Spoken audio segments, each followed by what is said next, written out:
So Nvidia just announced their new laptop CPUs and I'm so excited.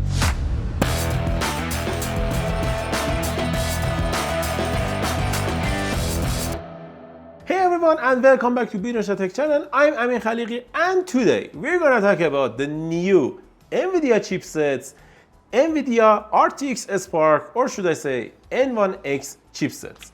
And they are amazing, at least on the paper.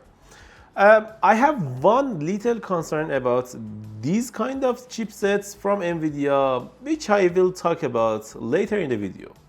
But let's talk about the specs first. Our first spec is the core count on the CPU and the GPU. We have 20 cores on the 675 N1X and 48 GPU cores, Blackwell cores on the 675. And on the 650, we've got 18 cores and 40 GPU cores, which is good. And there is two cheaper options and more budget-friendly options, two other N1 models, which is expected to launch and hasn't announced yet. And all we know about these chipsets are the two N1X 675 and 650 chipsets. They have 80 watts of TDP, they support PCIe Gen 5, and they have 128 gigabytes of LPDDR5X RAMs, which is great, and this means you can't upgrade the RAM on these models.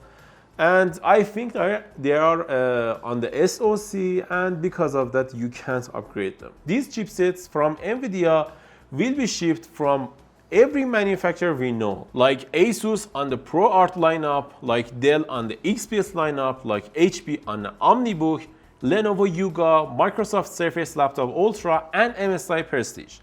And as you can see, I have a bit of a concern right here. Why? Because none of them are gaming laptops. All of them are workstation like or professional laptops, which is a bit odd because as you can see in this photo, they are showing off running games on these devices. And I don't know why, but we didn't get to see a Legion or an ROG laptop with these chipsets.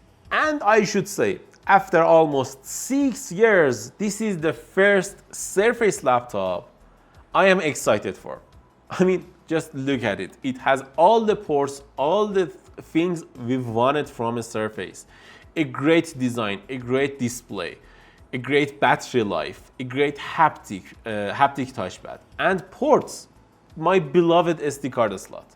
And all of that can be fitted in a laptop, and the chassis just weighs over 2 kilograms, which is good. And one beautiful thing I saw in this announcement was the replaceable SSD on the Surface laptop, which is, we have at least a little bit of hope here.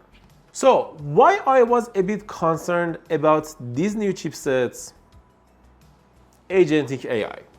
I mean, I'm okay with agentic AI. I know it is the future on the computing and everyone's workplace and workspace, but it is a bit concerning because I don't trust Microsoft to deliver such integration and ecosystem in these devices. I mean, I want to believe in a future that Microsoft can build a reliable and performative OS with agentic AI.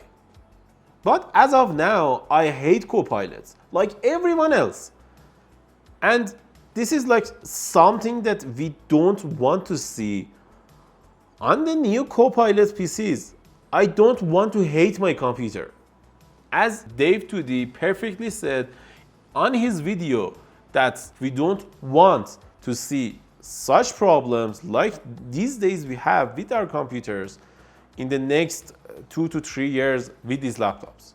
And Microsoft should gain our trust back. And one last thing I should mention, that we can have an RTX 5070 like performance on these chips, which is good and I think great, because RTX 5070 on laptop, at least on my laptop, can only get access to 8 gigabytes of VRAM.